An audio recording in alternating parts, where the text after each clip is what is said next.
बहुत से लोग ये सोचते हैं कि आईवीएफ से लड़का ही होता है या लड़का होने की संभावना ज़्यादा होती है।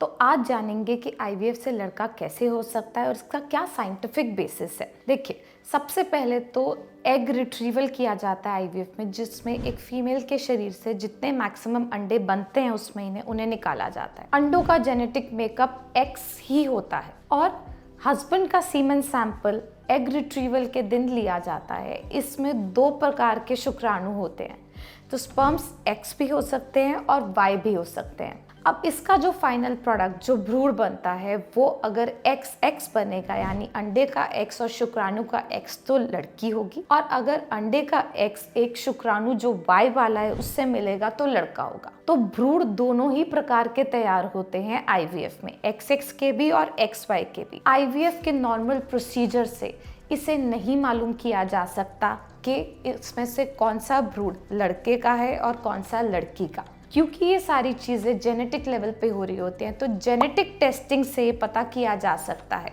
पर जेनेटिक टेस्टिंग का मतलब होता है कि जो भ्रूण तैयार हो गया उसमें से कुछ सेल्स एक बायोप्सी द्वारा, निडल द्वारा निकाले जाएं, उन्हें टेस्ट किया जाए और उनकी रिपोर्ट से पता करें। पर ये सब चीज़ें हमारे देश में जेनेटिक टेस्टिंग यानी सिर्फ तभी की जाती है जब कोई जेनेटिक डिसऑर्डर हो, कोई ऐसी समस्या हो, कोई ऐसी बीमारी हो जिसका जेनेटिक बेसिस हो, जो एक फैमिली में रन करती है, और अगर उस बीमारी के साथ बच्चा पैदा होता है तो उसका जीवन बहुत मुश्किल होता है या मेडिकल ट्रीटमेंट की सहायता पड़ती है। जैसे कि थैलेसीमिया हो गया, खून की कमी जिसमें बार बार खून चढ़ाया जाता है।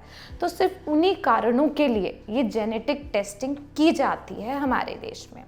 सो ये सोच लेना कि आप आईवीएफ करा रहे हैं और आपका लड़का ही होगा, ये गलत है।